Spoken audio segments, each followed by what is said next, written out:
आपका जब मुआहदा हुआ, ऑब्वियसली आपके इन्वेस्टर्स आए, कुछ ना कुछ तो मुआहदे में लिखा होगा ना कि रिकवरी की जिम्मेदारी जो है वो हुकूमतों पर आयद होगी, टैक्स पेयर पर आयद होगी या कंपनी पर आयद होगी, तो क्या लिखा हुआ है इसमें?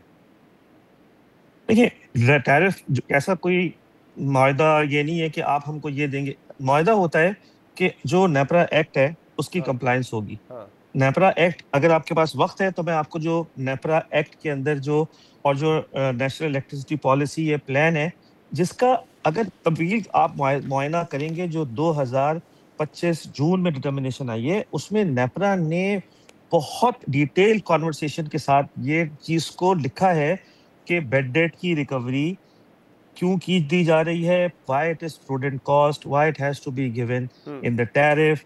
ये सारी चीजें बड़ी डिटेल में डिस्कस की हुई सही, हैं तो उसके अंदर। आपकी अगर इसके आप बाद कुछ आप नेपरा चाहे, के जो हुकाम है उनसे कोई बात हुई कि आपने ये टैरिफ निकाला, आपने उसको नोटिफाई किया, अब आप कहते हैं वो गलत है, पावर डिवीजन की बात मान के आप उसको डाउनलोड रिवाइज कर रहे हैं, उन्होंने क्या इसकी कोई वजह बताई आपको कि क्यों हुआ है, गलती हुई इनके एंड से या क्या चीज थी?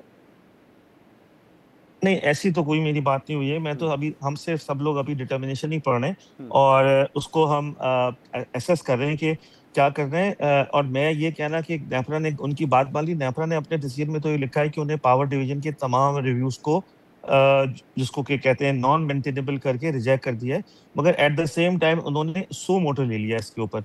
ओके। तो अभी तो इसमें हमारी नेपरा से डायरेक्टली कोई बात नहीं हुई है। अभी तो हम रिव्यू और करें इसका एंड फिर कंज्यूमर्स को कोई यू नो डायरेक्टली फायदा नहीं होगा, यानी कि अगर ये टैरिफ 39.97 से कम होकर 32 रुपए पर आ रहा है तो कंज्यूमर को कोई फायदा नहीं होगा इससे। इससे आपकी जो फाइनेंशियल हेल्थ है वो आप कह रहे हैं मुतासिर होगी, क्योंकि सब्सिडी जो आपको मिलती थी वो नहीं मिलेगी और आप कह रहे हैं उन 450 फीडर्स पे आप रिकवरी भी नहीं कर पाते, तो के इलेक्ट्रिक का नुकसान है, कंज्यूमर्स के टैरिफ में कोई कमी नहीं है इसका। कंज्यूमर के टैरिफ में तो शिजात, मैं आपको बता दूं कि अगर हम किसी तरह से इतफाकिया तौर पर, ये मैं पहले भी कह चुका हूं कि अगर हम 10 रुपए की बिजली बना लेंगे और हमारी टोटल कॉस्ट 10 रुपए होगी, कस्टमर्स को वही 33 रुपए का एवरेज टैरिफ चार्ज होगा।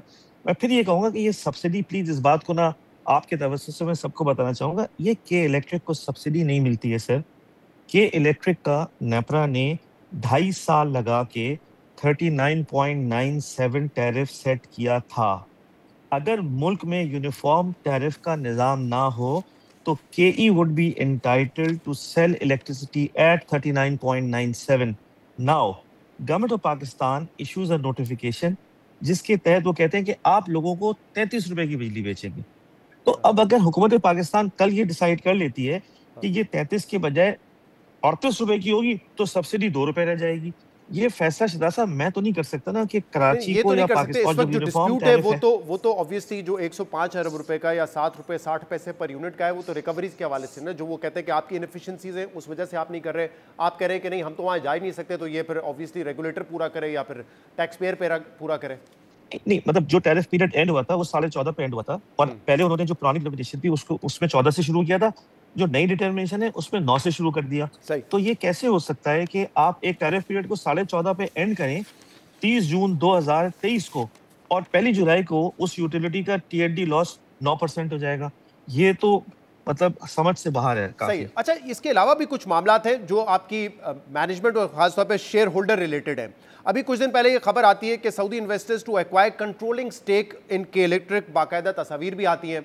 उसके बाद एक और खबर आ जाती है के electric denies knowledge of reported share deal, यानी कि आपके जो स्पॉन्सर्स इन्वेस्टर्स हैं वो कहते हैं कोई डील ही नहीं हुई है। ये क्या मामला है?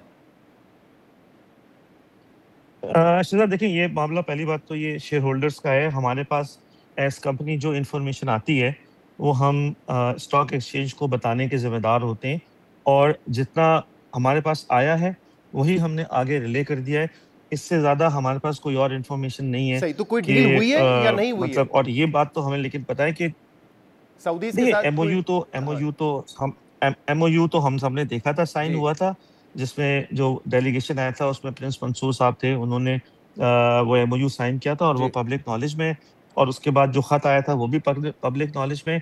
हमें भी सिर्फ ये पता है कि एमओयू साइन किया था जिसमें कि शरियात शीसी साहब ने 53% ऑफ द होल्डिंग कंपनी, जो कि इलेक्ट्रिक का तकरीबन 34% बनता है, उसको उसके शेयर्स बेचने का प्रिंस मंसूर के साथ एमओयू साइन किया था। और उसके बाद जो अलजुमे का खत आया था उसमें उन्होंने जो बताया था वो यही था कि उनके पास 53% होल्डिंग नहीं है। तो हम as management of the company इससे ज्यादा कमेंट करने की पोजीशन में है नहीं, हमें पता भी नहीं है, हमें भी उतना ही पता है जितना हमारे पास ओके, ये इंफॉर्मेशन बड़ा आई है। इंटरेस्टिंग है। लेकिन ये जो प्रिंस मंसूर साहब का जो आप कह रहे हैं कि एमओयू सामने आया था, उनका अल जुमाया पावर लिमिटेड जो कि आपके ओरिजिनल ओनर्स हैं, उनसे कोई ताल्लुक है? मेरी नॉलेज में ऐसा उनसे कोई ताल्लुक हो सकता है, हो, मुझे मालूम नहीं है इसके बारे में। ओके, चलें, वो मुआहदा वो आप कह रहे हैं कि जो आपके इन्वेस्टर्स हैं उन्होंने फिर डिनाई किया, कोई ऐसी शेयर डील नहीं हुई है। फिर जो आपके इन्वेस्टर्स हैं सऊदी और कुवैती इन्वेस्टर्स, उन्होंने अब गवर्नमेंट ऑफ पाकिस्तान को $2 बिलियन डिस्प्यूट का नोटिस दे दिया, और उसमें दो तीन रीजंस हैं, जिसमें एक तो हमने डिस्कस किया टैरिफ डिफरेंशियल सब्सिडीज़ के हवाले से, दूसरा यही जो शेयर होल्डर्स वाला मामला है, और तीसरा जो है आपने लिखा है कि जो शंघाई इलेक्ट्रिक इंटरेस्ट शो कर रहा था वो ट्रांजैक्शन नहीं हो सकी, उसकी जिम्मेदारी भी आपने गवर्नमेंट में डाली है। ये क्या मामला है, क्यों आप हुकूमत पाकिस्तान को इस वक्त ये $2 बिलियन का नोटिस भेज रहे हैं, जबकि वजीर आजम ने इस वक्त वहाँ पे जाना है? तो ये क्या कोई पावर टैक्टिक्स इस्तेमाल हो रही है, दबाव में लाने की कोशिश है? शहजाद साहब, हमने नोटिस नहीं भेजा है, और हमारा इस नोटिस से सिवाय नहीं, इसके कि हम एक मैनेजमेंट ने सब्जेक्ट नहीं भेजा, कंपनी है, लेकिन आपके जो जो कि इन्वेस्टर्स हैं शायद, उन्होंने ही भेजा है ना?